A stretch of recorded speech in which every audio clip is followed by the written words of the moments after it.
Friends, today is Saturday, May 18, 2024, and we are reading the last verse of Matthew 20:16. And it is just a simple verse, and it's a phrase that Jesus uses at different places in the Gospels. And here it is. So the last will be first, and the first will be last. This is the word of the Lord. Thanks be to God. Well, we've been talking this week about how it's easy to misunderstand the nature of work. That work has inherent purposes that God has designed for us. It's not just about doing the least and getting the most out of work, treating work as just a way to get resources. It's about the dignity of being self-sufficient. It's about the joy of supporting others in our work and sharing. It is about the excitement of being able to express who we're created to be and use our strength in ways that are productive and helpful, and our capacities and our skills, and just the joy of that. And it is also about witnessing to God in the context of our work. It's about having Him as a partner in changing the world and building the kingdom through the work that we're engaged in. And so it has all these wonderful purposes to it.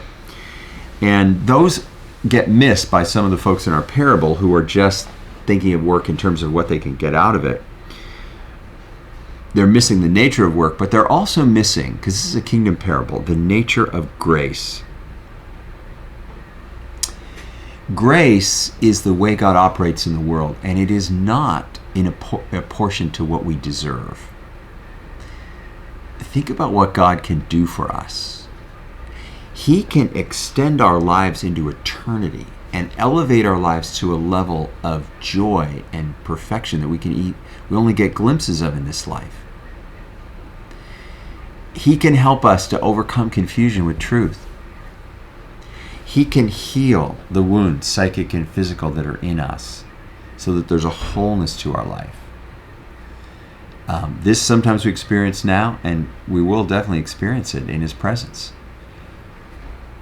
He can guide us along in our lives, so our lives become not just personal journeys, but where we're part of great communities who accomplish great things in the world. Wow. I mean, these are things we don't deserve. These are just disproportionately wonderful blessings that we can receive through Him, through our relationship with Him. And so one of the mistakes people make is in not being grateful for these things that we don't deserve. Gratitude is the one and only appropriate attitude to God, who is the ultimate owner of life, and indeed our final judge.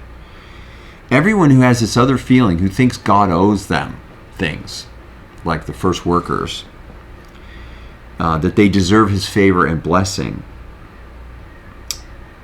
they think they're in effect first by right. They should be the head of the queue, and they'll end up last. They'll get less out of this life, less out of their experience of God.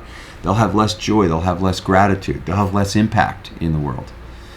And those who are humble and know that God is so generous to them, they're the ones who will receive more from God. They'll be able to receive more from God, to acknowledge it, to celebrate it, and to get so much more out of life. There were people in the first century like today who were certain that they merited God's favor. They called themselves the righteous. And they resented Jesus' attention and graciousness to those who they saw as less deserving. But they missed their own invitations to life that way. The chance to be blessed, and also the chance to feel blessed. Let's take a moment and pray. Lord, let grace determine our attitude toward others. Help us to be grateful and not resentful about the way You deal with the undeserving, including me. We ask this in Your Son's great name. Amen. Blessings to you this week.